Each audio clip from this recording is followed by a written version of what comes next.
The jailed Russian opposition leader, Alexei Navalny, making his first court appearance since ending his hunger strike. The Russian opposition leader seen today on video conference appealing a defamation sentence he got back in January. Prosecutors say he insulted a World War II veteran. He says he didn't. Navalny told the court he now looks like a horrible skeleton. He began a 3-week hunger strike in late March in protest of what he says is a lack of medical care. His treatment sparked protests across major Russian cities.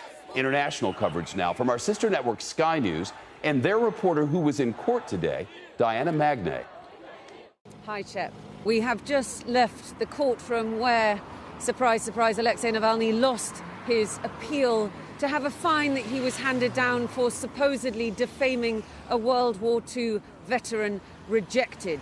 But it was very interesting to see Alexei Navalny for the first time since his 3-week hunger strike, and he is very much a diminished figure. His lawyers just said that he had lost 48.5 pounds in the 3 weeks that he stopped eating, and he sat there via video link, beamed into the courtroom, looking extremely thin in the face, wearing some dark glasses, surprisingly, and of course with the shaven head of a convict.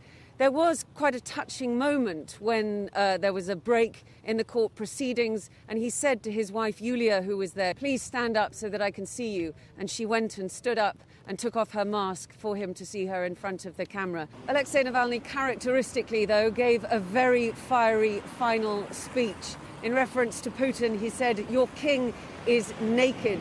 The crown is dangling around his ears." He also said, "You are turning Russians into slaves, deprived of any prospects," deriding essentially what he sees as the way that Vladimir Putin has driven this country economically into the ground. But he finished off by saying, "Your occupation of power will end soon."